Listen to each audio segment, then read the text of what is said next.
Shout out taga Sadom at Palaos Basketball Club at saka sa taga Agham Fire Substation.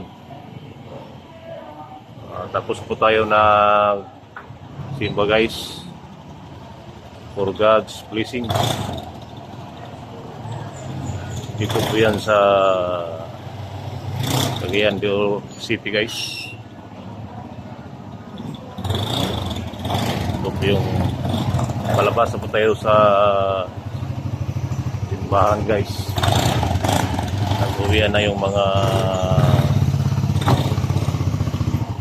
tao guys.